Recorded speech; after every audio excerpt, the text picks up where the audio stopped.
Today's first question, हाल ही में Mekong Ganga सहयोग की 11वीं बैठक हुई।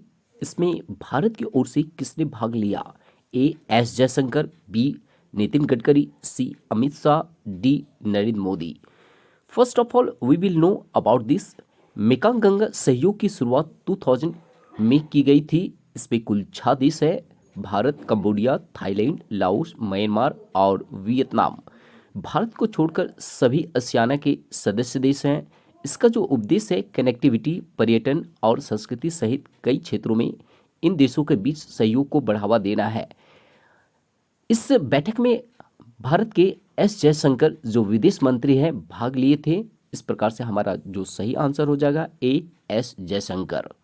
नेक्स्ट क्वेश्चन, कौन सी भाषा संविधान की 8वीं अनुसूची में शामिल नहीं है? ए बोडो, बी संथाली, सी डोगरी, डी गोंडी। आपको बता दें कि हाल ही में कोया जनजातियों द्वारा गोंडी भाषा दिवस मनाया गया एवं इस भाषा को संविधान की 8वीं अनुसूची में शामिल करने की मांग की गई।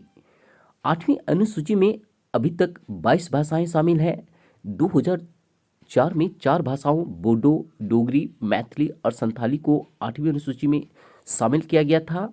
आपको पता है बोडो असम की भाषा है, डोगरी कश्मीर की, मैथिली यूपी की और संथाली झारखंड की।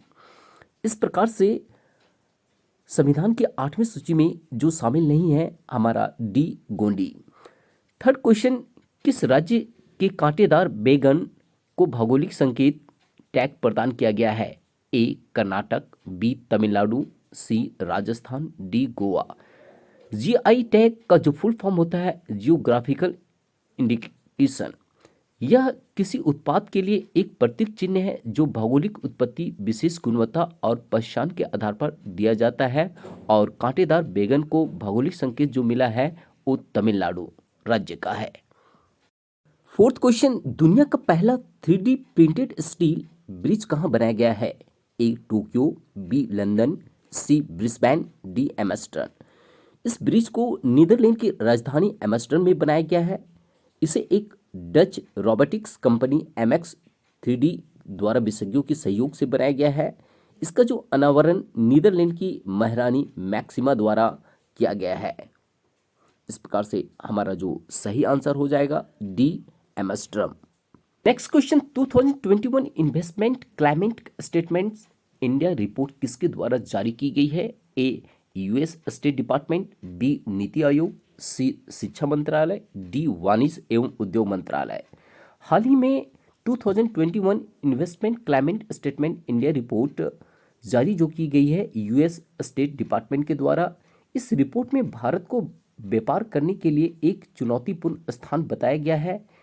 इसमें इस बात को भी जिक्र किया गया है कि भारतीय विशिष्ट मानक अंतर्राष्ट्रीय मानक के अनुरूप नहीं है। इस प्रकार से जो हमारा सही आंसर हो जाएगा A US State Department. Six question, space की यात्रा करने वाले भारत के पहले स्पेस टूरिस्ट कौन बनने वाले हैं? ए प्रत्युष सिन्हा, बी ध्रुव राठी, सी सत्यम बनर्जी, डी संतोष जॉर्ज कुलांगरा। आपको बता दें कि केरल के संतोष जॉर्ज कुलांगरा स्पेस की यात्रा करने वाले पहले भारतीय होंगे। उन्होंने 2007 में ही $2.5 लाख में टिकट बुक किया था। ये सफारी टीवी के मालिक हैं। इनकी उम्र लगभग 49 वर्ष है। अभी तक इन्होंने 130 से भी अधिक देशों की यात्रा कर चुके हैं। इस प्रकार से जो हमारा सही आंसर हो जाएगा डी संतोष जॉर्ज कुलांगरा। हमारा अगला क्वेश्चन, किस राज्य की सरकार ने दलित बंधु योजना को शुरू किया है? ए केरल, बी कर्नाटक, सी तेलंगाना, डी तमिलनाडु। यह जो योजना चालू किया गया है हमारा तेलंगाना की सरकार के द्वारा। इस योजना के तहत पात्र दलित परिवारों को सीधे उनके खाते में 10 लाख रुपए नगद दिए जाएंगे। इस प्रकार से जो हमारा सही आंसर हो जाएगा सी तेलंगाना। आज का लास्ट क्वेश्चन, आकाश एनजी मिसाइल का सफल परीक्षण किसने किया है? ए DRDO, बी नासा, सी इसरो और डी हाल।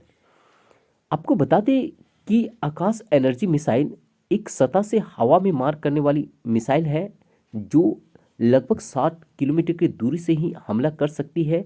और यह जो सफल परीक्षण किया गया है DRDO के द्वारा। इस प्रकार से जो हमारा सही आंसर हो जाएगा ए DRDO।